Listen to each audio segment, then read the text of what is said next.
Buenas noches a todos. Bienvenidos a la segunda noche de este semestre del curso de Red de Capacitación Ministerial.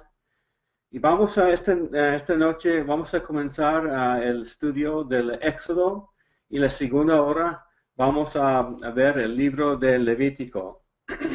La semana pasada hablamos del Pentateuco y es los judíos y quiere decir instrucción y Dios nos está comunicando algo. Pues algo bastante importante en los primeros 5 libros de la Biblia. Dios está diciendo, quiero que me conozcan. Éxodo está diciendo, quiero que sepan que soy un Dios soberano. Y vimos muchos detalles de la soberanía de Dios en la creación, sobre los individuos, sobre las naciones. Dios es soberano.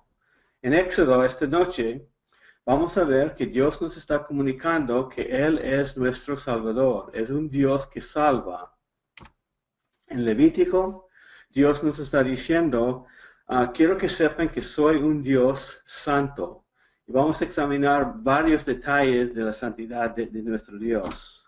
Números que vamos a ver la próxima semana. Dios está diciendo, quiero que sepan que soy un Dios que se enoja. Es sobre la ira de Dios, es el enfoque de Números. Deuteronomio, Dios está diciendo, quiero que sepan que soy un Dios que te ama. Dios es un Dios de amor. Entonces, seguimos con el libro de Éxodo. Y aquí vemos las plagas y la Pascua. Son temas muy grandes en el libro o situaciones, eventos en el libro de Éxodo. Puse dos fotos de mi esposa y yo cuando trabajamos en Venezuela. Y ahí dice, muchas veces las experiencias significantes nos definen como personas. Y es la verdad de nuestra vida personal, lo que hemos vivido en el pasado ha formado lo que somos hoy en día. Y eso es lo que vemos en el libro de Éxodo con los judíos. Y en el siglo XX no se puede entender la nación de Israel sin entender el holocausto, lo que sufrieron en Alemania. Y ha afectado la nación de Israel hoy en día. Y creo que después de ese siglo, de esos años que sufrieron ahí, ya están diciendo, jamás nunca nos va a suceder eso. Y vemos una nación bien fuerte, protegidos y están dispuestos y listos para defenderse. Pero y Éxodo es lo mismo. Es un evento en la historia muy, muy importante para la nación de Israel. Los judíos se identifican con todos los detalles que sucedieron ahí, con Moisés, con la salida de Egipto, y todavía celebran lo que sucedió ahí, especialmente la Pascua. Entonces, un tema grande en Éxodo es salvación. Dios es un Dios que salva. Y ahí encontramos 3 principios que nosotros conocemos muy bien. La gracia, salvación por la gracia, salvación mediante la fe y salvación basado en la sangre. No solamente son principios del Nuevo Testamento, sino lo vemos con mucha claridad en el Antiguo Testamento. Y es lo que se ve en Éxodo. Datos de Éxodo, el libro está atribuido a Moisés y confirmado por Jesús. Dijo que lo que Moisés escribió y la referencia fue lo que se encuentra en Éxodo. La fecha, muy poco después de Génesis, murió José y vemos la historia, lo que sucedió varios años después de la vida de José. Escenario, la fecha del Éxodo, 1446 años antes de Cristo y 430 años después de la entrada de Jacob en el año 1876 antes de Cristo. El propósito del libro es comunicar sobre el nacimiento de una nación. Y es lo que encontramos en Éxodo, en el inicio, la formación de la nación formal de Israel. Y otra vez, tema del Éxodo, la salvación de Yahvé. Y vamos a ver ese nombre en el libro de Éxodo, Yahvé. Bosquejo de Éxodo, capítulo 1 a 7, habla mucho de la esclavitud de los israelitas y comunica el nombre propio de Dios. En capítulo 8 a 18, comunica el poder de Dios. Y vemos la salvación de Israel de la nación de Egipto. La ley se comunica en 19 a 24 y ahí vemos la ley y vemos una característica bastante importante, la santidad de nuestro Dios. De 25 hasta el final del libro encontramos muchos detalles sobre el tabernáculo y comunica el camino al compañerismo. Encontramos el lugar donde Dios mostró su presencia a los israelitas. Entonces, encontramos muchas cosas reveladas de Dios en 2:24. Encontramos que Dios es un Dios fiel. Ahí dice que Dios oyó su gemido y se acordó de su pacto con Abraham. Muchos años después, Dios todavía está obrando para cumplir la promesa que había dado a Abraham. Encontramos que Dios es un Dios personal. Le interesa una relación personal con cada individuo que le cree. Y comunica a Moisés su nombre personal, y vamos a ver eso más tardecito.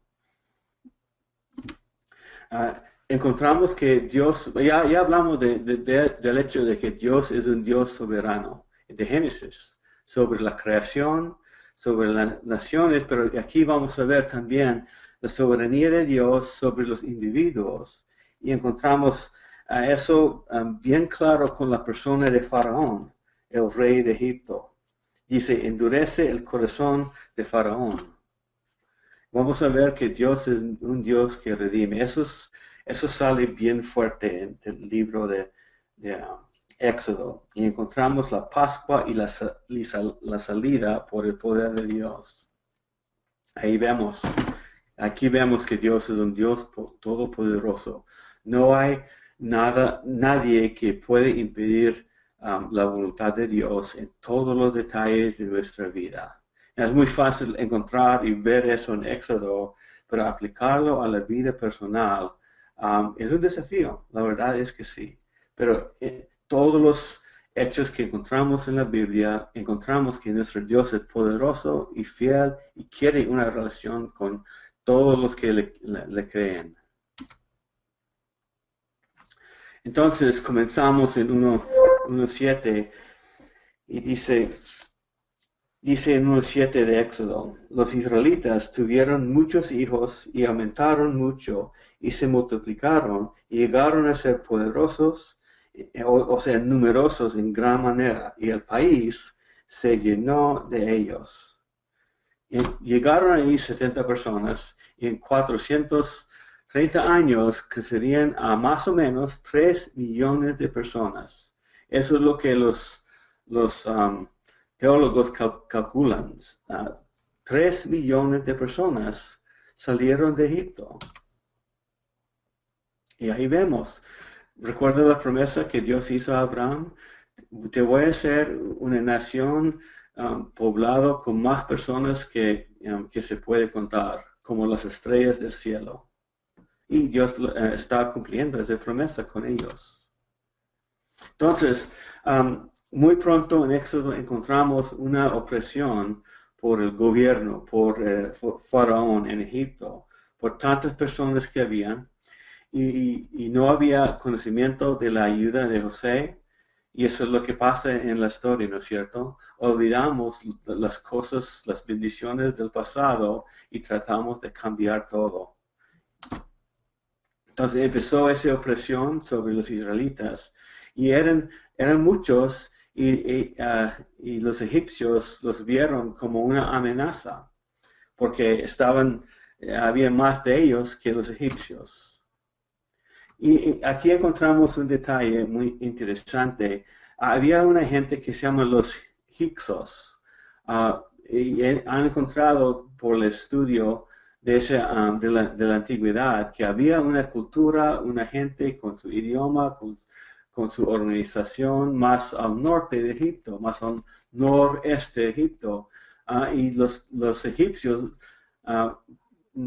probablemente tuvieron miedo que los israelitas iban a colaborar con los Hyksos, iban a hacer guerra contra Egipto. Entonces ahí encontramos, llegamos a un evento y estamos comenzando a ver la vida de Moisés. Y José, la estrategia del faraón fue matar a los niños de los israelitas, a poder disminuir la población y mandaron a las mujeres que atendieron los partos a matar a los niños. Y ellos no querían hacer caso a Faraón y querían agradar a Dios y no los mataron. Y dieron excusas, trataron de encontrar la manera de no tener que desobedecer a Dios. Y eso es lo que nos toca hacer a nosotros también. Buscamos la manera para no desagradar, para no desobedecer a nuestro Dios. Y encontramos órdenes del gobierno. Y la pantalla dice, ¿cómo deben responder los cristianos cuando se les pide hacer algo contra la vida, contra los principios de nuestro Dios? Y la respuesta es que busquemos otra manera para no poder vivir en obediencia a nuestro Dios. Y eso es lo que hicieron las mujeres que atendieron, las mujeres que estaban dando luz.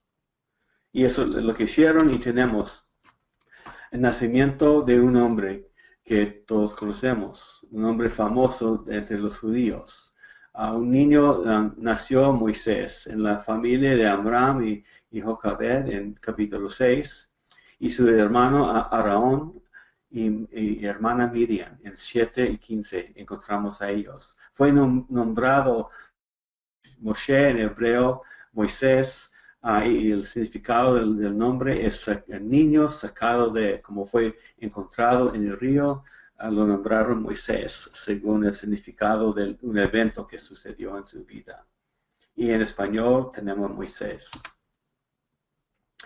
Moisés creció en Egipto, en una familia de los egipcios, con muchas ventajas, educación, fue reconocido en Egipto y creció en la ciudad principal, Tebas, en Egipto, y creció con muchos beneficios. Y sucedió, ya sabemos que había muchas dificultades y Moisés sabía que era descendiente de los israelitas y él mató a un egipcio por haber maltratado a uno de sus hermanos y tenía que escapar a Madián, a otro lado de la Mar Roja, a Madián.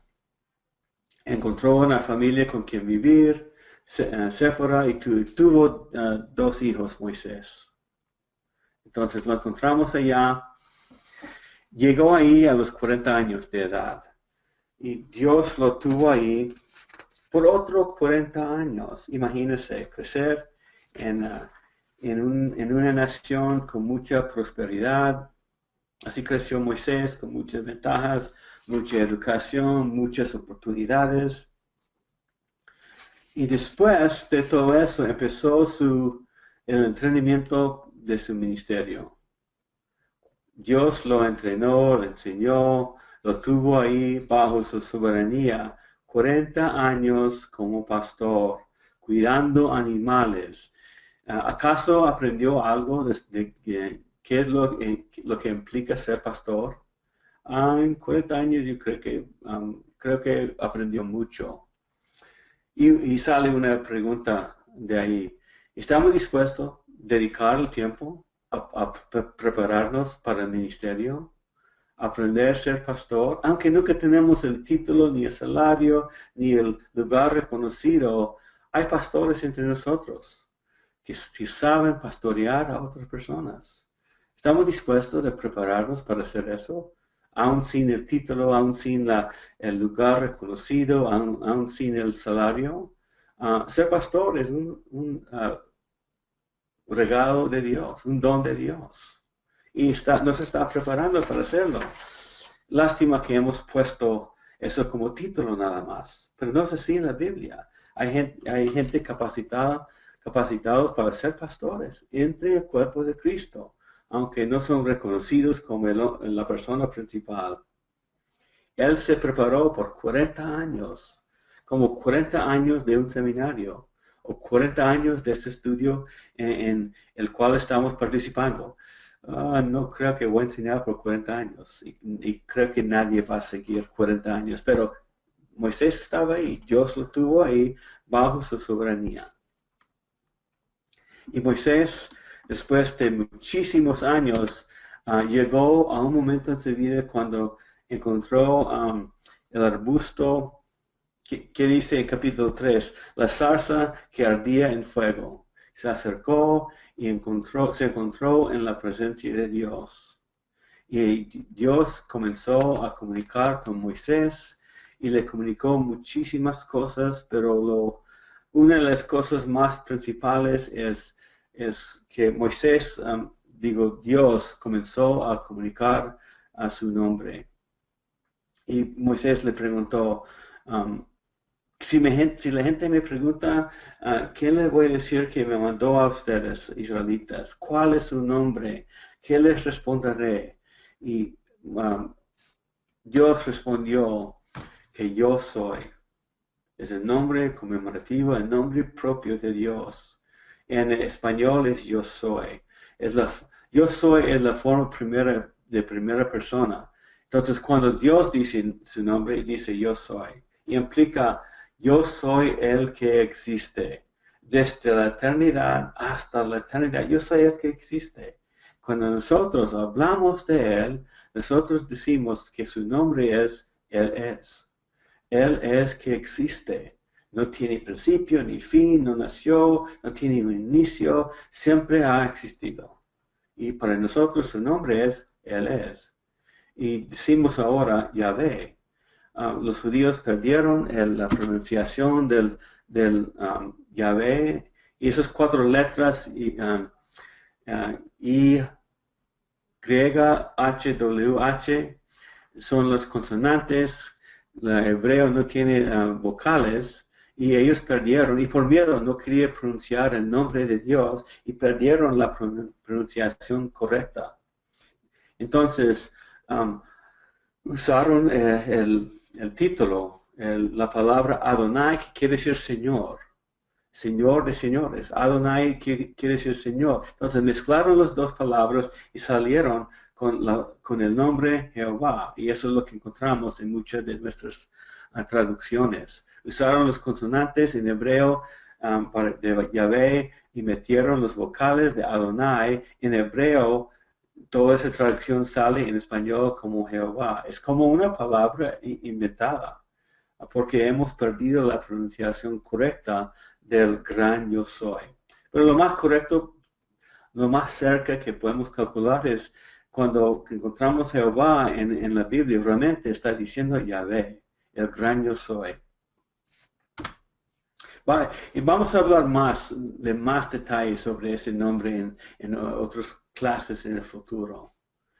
Y Moisés salió de ahí, del encuentro con Dios, capacitado con algunos milagros para poder sacar a los israelitas del poder de Faraón.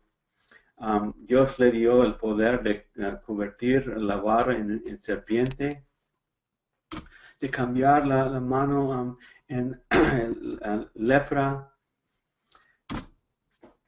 y comenzó cambiando el río Nilo en sangre. Nos preguntamos, ay, ¿cómo puede ser eso? Una barra en serpiente, mano en unos segundos en la lepra y el Nilo en sangre. La respuesta a todo eso es, ¿de quién estamos hablando? ¿Con quién tratamos cuando hablamos, cuando hacemos esa pregunta? ¿Cómo puede ser eso? ¿De quién estamos hablando? Estamos hablando de un ser que habla y aparecen las cosas, vienen a la existencia. No es nada para Dios hacer eso. Hizo todos los detalles de este escenario. Entonces le mandó a Moisés, a Faraón, para hacer una obra puramente imposible, sacar a los israelitas del poder de Faraón. Aquí encontramos unos detalles bastante interesantes. Dice, Dios iba a cumplir lo que él quería cumplir. Tenía un plan y lo iba a hacer, venga el desafío que venga. Dice en 4:1. Que Dios endurece el corazón de Faraón. Y a veces luchamos con ese concepto, la soberanía de Dios y obrar contra la voluntad humana y endurece el corazón de las personas, pero Dios tiene el derecho de hacerlo. Así lo dice en capítulo 4. Después, en otra ocasión, dice, primero Dios endurece. Después Faraón endurece su propio corazón en capítulo 8. Y en capítulo 7 lo dice en una manera neutral, el corazón de Faraón estaba duro. Y la verdad es que todos hemos crecido desde la juventud con un corazón duro. Y si Dios quiere hacerlo más duro para cumplir sus propósitos, puede hacerlo. Pero encontramos aquí la soberanía de Dios sobre los individuos. Proverbios dice que el corazón del rey está en las manos del Señor, lo dirige como ríos de aguas donde Él quiera. Y batallamos contra la soberanía a veces, pero hay que reconocer que así es. Así encontramos a nuestro Dios. Y presentó el plan a Faraón, y Faraón no respondió muy bien. Y respondió preguntando, ¿quién es Yahvé? Yo no lo conozco. ¿Quién es este Dios? Yo tengo mis dioses y no los voy a dejar salir. Faraón en este momento está por recibir una lección de teología. En los próximos 10 capítulos de Éxodo responde a esa pregunta, ¿quién es Yahvé? Y Faraón y los egipcios van a recibir una lección espiritual que no les va a gustar porque siguieron ellos dioses falsos, participaron en una religión falsa. Y alrededor de todo este evento, Éxodo 6, los judíos celebran la Pascua y tienen 4 partes de la celebración, 4 copas. Sacado de Éxodo 6 y 7, dice, por tanto, dile a los israelitas, yo soy el Señor, yo los sacaré debajo de las cargas de los egipcios, yo los libraré de su esclavitud, yo los redimiré con brazos extendidos, con grandes juicios, yo los tomaré a ustedes por mi pueblo y yo seré su Dios. Y sabrán que yo soy el Señor su Dios, que los sacó de debajo las cargas de los egipcios. En 2 versículos tenemos 4 áreas para celebrar. Los voy a sacar, los voy a librar, redimir, y los tomó y nos toma como su pueblo. Muchos principios que nosotros hemos muchas veces aprendido en el Nuevo Testamento se ve con mucha claridad en el Antiguo Testamento y en el Pentateuco. Entonces comienza con las plagas, comienza con las lecciones sobre quién es Yahvé. Entonces Dios manda plagas a través de Moisés. Y el propósito de las plagas es, número uno, autenticar el mensajero de Dios. Y la verdad es que por todas partes en la Biblia encontramos el propósito de señales para autenticar el mensajero de Dios. Esto es el verdadero mensajero que lleva un mensaje, hay que entenderlo y creerlo. Y Dios hizo muchos milagros a través de Moisés y muchos profetas, de Jesús y los apóstoles. Por lo menos una razón es autenticar el mensaje. También que Faraón conozca a Dios. Dijo, ¿quién es Yahvé? Yo no lo conozco. Ya va a comenzar a conocerlo. Su soberanía, su poder, el amor para los que le siguen. Y las plagas demuestran el poder de Yahvé. Y también muy interesante, cada plaga está conectado con las creencias de los egipcios. Cada plaga es como una burla de los dioses de los egipcios, para juzgar a los dioses. Y es muy interesante, vamos a ver algunos de esos detalles. También testifica sobre la grandeza de Yahvé. Y Faraón va a reconocer que Yahvé, el Dios que está llamando a los israelitas, es más grande que cualquier Dios en el mundo o cualquier Dios que realmente es demonio. Patrón de las plagas se encuentra en el Éxodo. Las instrucciones de Dios sobre cada plaga a Moisés, mucha comunicación a Moisés, mucha comunicación a Faraón. Entonces, después encontramos el evento cada uno y un lapso de tiempo entre cada evento con comunicación. Si no los deja librar, esto es lo que viene. Y tenemos la respuesta de Faraón en cada etapa, cada plaga.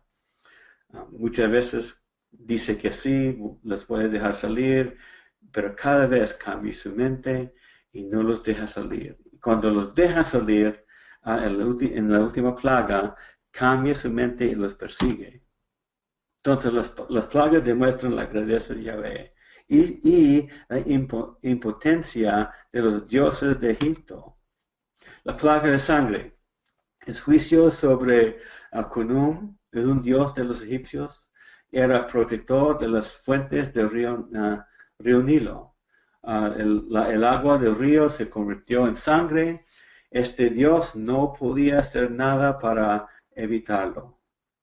Api, el espíritu del río Nilo, también estaba condenado, juzgado en la vista de los egipcios. Y esos dos dioses no podían hacer nada para controlar el cambio de agua en sangre. Plaga de las ranas, en capítulo 8, es un insulto a Eket, la diosa de la fertilidad. La fertilidad fuera de control. Y ellos, los egipcios, no podían matar a las ranas porque eran representantes del dios Eket de ellos. Eran símbolos de su religión falsa. Plaga de los piojos, en capítulo 8, un insulto a Set, el dios de la tierra donde nacen los piojos. El dios, supuestamente Dios Set, no podía controlar, no podía tomar su responsabilidad. Dios es soberano sobre todos los dioses falsos, sobre todas las religiones. Un insulto muy personal a cada uno de ellos, en la cara de los egipcios. La plaga de las tinieblas, humillando a Ra, el dios del sol, y el dios principal de Tebas, la ciudad principal de Egipto. Oscureció el cielo y Ra no podía hacer nada. Se escurrió al momento que Dios decidió hacerlo y había luz otra vez en el momento que Dios decidió. la muerte del primogénito en capítulo 11, en la última plaga, juicio sobre el heredero divino, porque los faraones, según ellos, eran Dios en carne, pero murió. Fue un insulto sobre el dios Osiris, el dador de la vida. No podía levantar el hijo de Faraón de la muerte y no puede evitar la muerte de su hijo.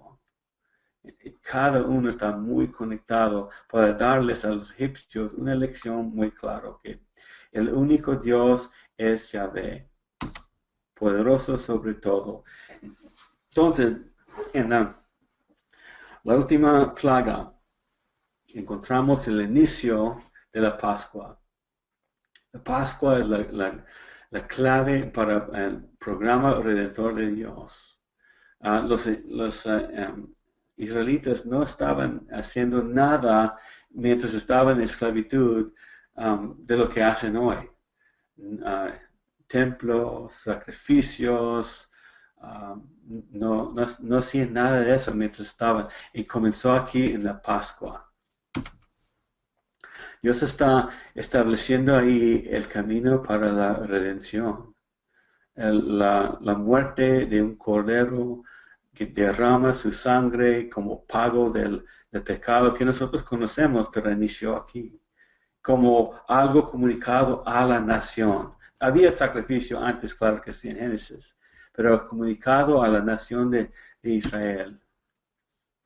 Entonces las instrucciones fue muy claro a los israelitas que Dios pasaría por alto las casas donde estaban aplicada la sangre. Pero ¿qué tal si no creyeron a Dios? No hubieran puesto la sangre en los postes de la casa. Y la evidencia es que si tuvieron fe, creyeron la palabra por Moisés, mataron el cordero y pusieron la sangre. Dios dio la sangre y no mató el primogénito de la familia de cada casa. Y ahí vemos el principio del sacrificio sustitutivo. Muere uno para que viva otro. Murió el cordero para que viva el hijo del primogénito de la casa de los israelitas. El principio sustitutivo. La muerte de uno por la vida de otro. Le dieron instrucciones de hacer pan sin levadura y expresa la prisa que tuvieron, y también Dios usó la levadura como un símbolo de la maldad. Levadura mezclado con la harina y lo usó como símbolo de pecado. Y un recordatorio de la liberación poderoso de Dios del Éxodo. Todavía es un símbolo para los judíos y celebran durante el año haciendo pan sin levadura. Hoy en día todavía hacen eso. La fecha del Éxodo. El cuarto, encontramos la fecha más o menos exacta en el Primero de Reyes 1:6. Habla del cuarto año de Salomón y por estudio de los reyes encontramos que eso es 966 años antes de Cristo, y ahí dice que fue 480 años antes el Éxodo, antes del reino de Salomón. Entonces, más o menos, y creo que está muy cerca, está calculado bien, 1446 años antes de Cristo el Éxodo ocurrió. Parece que es la fecha bíblica y creo que podemos confiar esa fecha. Entonces, por fin podían salir, y esta es la ruta probable del Éxodo. Salieron de Egipto hacia el sur. Ahí en la pantalla hay unas flechas verdes que van directamente al este hacia Israel. Por esa ruta habían otros egipcios, ejército de Faraón, y los israelitas probablemente fue al sur porque no estaban listos para la batalla. no habían preparado para la guerra y quizás por eso Dios los llevó al sur, donde no había fortalezas de los egipcios. La Biblia no explica eso, no dice eso, pero vemos que sí fueron al sur. Y Dios la salvación se interpuso con los 3 milagros que conocemos. Proveyó protección para los israelitas con la nube, con una columna de fuego. Partió el mar para los israelitas y otra vez. ¿Cómo puede ser eso? El mar se separa otra vez. ¿De quién estamos hablando? Ok, si recordamos de quién estamos hablando, eso no es difícil. Dios es el creador del agua, de la tierra, puede moverlo donde Él quiera. También cerró las aguas sobre los egipcios, sobre los enemigos, y terminó la lección de la pregunta, ¿quién es este Yahvé? Entonces salieron al sur y recordamos ahí a la promesa que Dios había dado a Moisés como señal. Dijo a Moisés en los capítulos anteriores que como señal vas a regresar a este monte Sinaí a adorar en este lugar. Y en esta ocasión estaba con 3 millones de personas cuando regresó al monte Sinaí. Ahí encontramos una foto de un monasterio que hicieron ahí pensando que eso fue el lugar donde Moisés adoró a Dios. No, realmente no sabemos exactamente dónde estaban, pero por leer la Biblia y por ver la geografía de la región, hicieron el monasterio de Santa Catalina como un recordatorio del evento del Éxodo. Entonces recibieron ahí el pacto de Dios con ellos.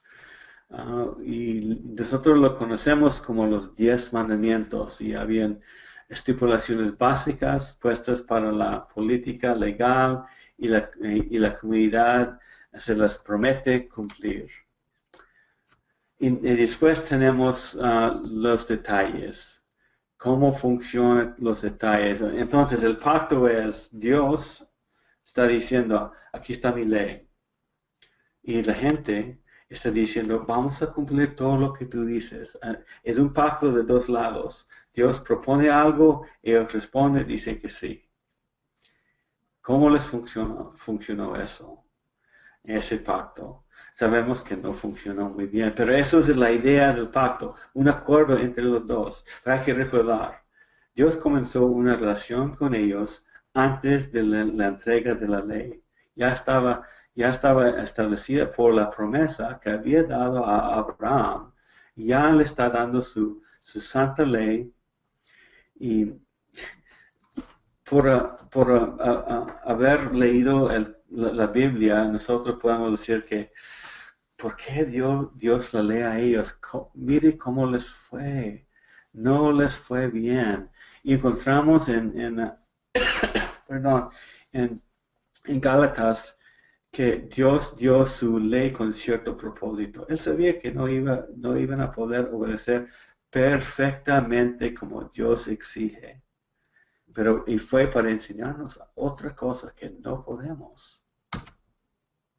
Entonces tenemos los 10 mandamientos. Y cuando se dice la ley de Dios, nosotros decimos, para hacerlo un poquito más claro, los 10 mandamientos. Pero cuando hablamos de la ley de Dios, no estamos hablando solamente de los 10 mandamientos. Hay muchas reglas involucradas en los 10. Muchísimos. Todo eso en su totalidad, lo que encontramos en el Pentateuco, eso es la ley de Dios, con muchísimos detalles. Dios les explicó, ellos tenían que obedecer los 10 junto con los detalles bajo los 10. Entonces, 1:4, los mandamientos, responsabilidades ante Yahvé. Y 10, mandamientos 10 a 10, 5 a 10 es el comportamiento con el prójimo. Y en 1:4 tenemos, no tendrás otros dioses delante de mí. Número 2, no te harás ningún ídolo.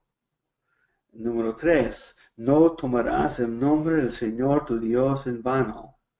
Y número 4, acuérdate del día de reposo para santificarlo. O sea, los primeros 4 tienen que ver con su relación con Yahvé, con su Dios.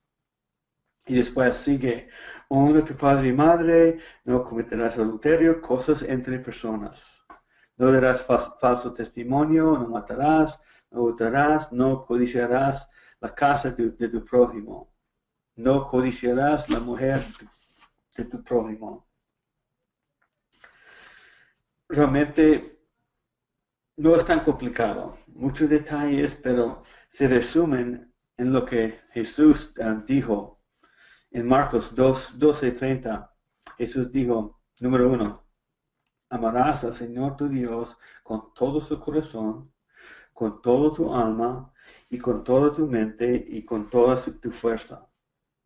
Eso es número 1, según la enseñanza de Jesucristo. Número 2, en Marcos 12:31, el segundo es este, amarás a tu prójimo como a ti mismo. Obedeciendo estos dos, se cumple todos los 10 mandamientos. Pero, ¿es una carga? ¿Te parece fácil? Solamente los dos. Amar a Dios y amar al prójimo. Sabemos que no es fácil, pero la ley se resume en esos dos. Y se encuentra en ese bosquejo en la pantalla. Estipulaciones detalladas de Éxodo se encuentran en 20, 21 hasta capítulo 23. Los mandamientos, estos mandamientos expanden las estipulaciones básicas sobre castigo, da ejemplos y aplicaciones de la Torah para la vida. Se encuentran en los detalles. Y fue una obligación contractual, un pacto, un acuerdo entre dos lados. Dios dice, aquí está mi ley. Ellos dicen, vamos a obedecer todo lo que tú mandas. La verdad es que debían decir, ay, mi Dios, no puedo, no soy capaz. Mi Dios, necesito otra cosa. Necesito tu gracia y misericordia. Pero eso no es lo que dieron. No, se habían olvidado de todas las dudas y quejas que habían hecho hacia Moisés y que Dios no es fiel, que no nos da agua, que no nos da comida. Debían reconocer la falta de su fidelidad. Pero dijeron, aceptaron el acuerdo, aceptaron el pacto y me imagino a Dios diciendo, bueno, vamos a ver cómo les va. Y los llevó por muchísimos años bajo ese pacto, a demostrar algo muy específico. La ley como una obligación contractual. La gente de Israel entró en ese acuerdo, ese pacto con Dios. Y está detallada, esas obligaciones se encuentran detalladas en la Torah, en el Pentateuco.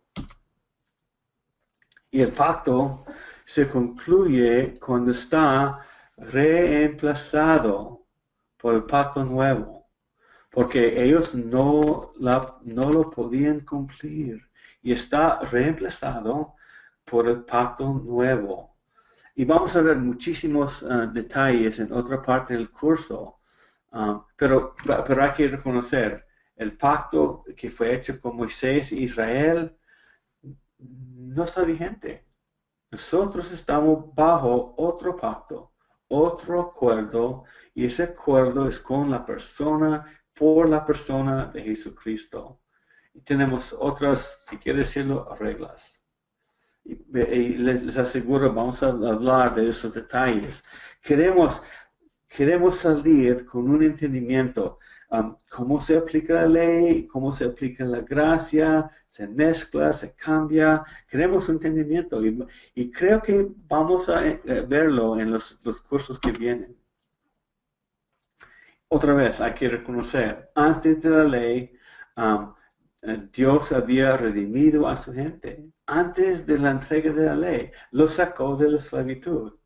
Había un sacrificio, había el pago de sangre antes de la entrega de la ley. Una relación ya había comenzado desde Abraham realmente, por la promesa. Aplicación para hoy, hay dos opiniones, por lo menos, quizás hay otros. Algunos dicen, algunas leyes son específicamente para Israel, algunas leyes se aplican de manera general a todos los siglos. Entonces eso nos lleva a varias preguntas. ¿Cómo entendemos la ley? ¿Cómo entendemos el pacto nuevo? Y voy a hacer unas preguntas y no voy a contestarlo a fondo porque estamos en un resumen. Pero más adelante en el curso vamos a examinar estos puntos. Una pregunta, ¿el Nuevo Testamento anula el Antiguo? Y pueden opinar en el tiempo de la plática. El Nuevo Testamento modifica el Antiguo. El Nuevo Testamento verifica el Antiguo Testamento. Yo me quedo más con el último, pero la verdad es que requiere mucha explicación y debemos encontrar la respuesta. Microsoft PowerPoint. Nosotros tenemos muchas herramientas a poder enseñar, ¿no es cierto? En este curso estamos usando el PowerPoint como una herramienta porque es muy útil, ayuda mucho de mostrar algo visual en nuestro aprendizaje, y Dios hizo lo mismo, pero no tuvo un computador. En Génesis 9, Dios prometió habitar en las tiendas de Sem, y aquí tenemos la tienda más importante, la tienda física más importante de la historia, el tabernáculo. Y Dios los mandó a hacer una casa para demostrar su presencia en ellos. Y hay que recordar, de repaso rapidito, hay varios nombres para el mismo tabernáculo. Santuario en capítulo 25, tabernáculo, tienda de reunión, tabernáculo de testimonio. Todos esos nombres y términos se refieren a la misma cosa. Estamos hablando del tabernáculo que los israelitas hicieron en los primeros 3 años después de la salida de Egipto. Y encontramos esa palabra tipo en el Antiguo Testamento. Y decimos que estas cosas son tipos de otra cosa. Un tipo es una ilustración del Antiguo Testamento, la cual fue designación divina para prefigurar alguna verdad en el Nuevo Testamento. Y el resumen de todo eso, todos estos detalles apuntan hacia Cristo. Hay muchos detalles que son tipos de Cristo que vamos a ver ahorita. Resumen de capítulos 25 a 40. Construyen el tabernáculo, reciben instrucciones para la adoración y obedecieron y hicieron el tabernáculo un edificio portátil que pudieran llevarlo en todo su camino. Y Dios lo aprobó. Terminaron todo eso. Hicieron ese lugar donde Dios iba a mostrar su presencia. Tenemos el altar de bronce, donde ofrecieron los animales. Apunta a la necesidad por la expiación, el pago del pecado. La muerte es la consecuencia de nuestro pecado. Es un tipo de sacrificio de Cristo. En la pila de bronce para el lavado ceremonial de los sacerdotes, un tipo de provisión de Cristo para lavar la contaminación del pecado. Había 3 artículos en el lugar santo y les aseguro, en el futuro vamos a ver con más cuidado estos detalles. Habían 3 artículos en el lugar: candelabro, la mesa de los panes de proposición, el altar de incienso, la mesa de los 12 panes, uno para cada tribu, para exponer los panes. Es un tipo de Cristo que Él es el pan de la vida y demuestra que Dios es Dios que provee todas nuestras necesidades en esta tierra. Candelabro proveyó luz en el lugar santo para los sacerdotes, tipo de Cristo que Él es luz del mundo en la presencia de Dios. Altar de incienso, para quemar incienso, un símbolo de la oración, y Cristo es un tipo de intercesión para nosotros creyentes, siempre está orando por nosotros. El velo representa la vía de acceso entre el lugar santo y el lugar santísimo, acceso a la misma presencia de Dios. Pasaron por el velo y estaban en la presencia de Dios. Y el velo es un tipo de Cristo, el acceso a la presencia de Dios para nosotros. Eso está en Hebreos 10. El arca del pacto, un lugar importantísimo, un recordatorio de la presencia de Dios en el campo. Ahí sobre eso Dios mostraba su presencia. Y ahí fue donde sacrificaron, vamos a ver en Levítico, pusieron la sangre una vez al año por los pecados de toda la nación, tipo de la obra expiatoria de Cristo. Vamos a hablar de esa palabra expiatoria. Ahí terminamos. Los judíos tienen una construcción del tabernáculo, es un lugar turístico ahora, pero más o menos así se veía, así de grande, así de esa forma, portátil, podían llevarlo por donde iban. Ahí terminamos por ahora Éxodo, el libro de Éxodo. Pueden tomar próxima media hora hablando de las preguntas.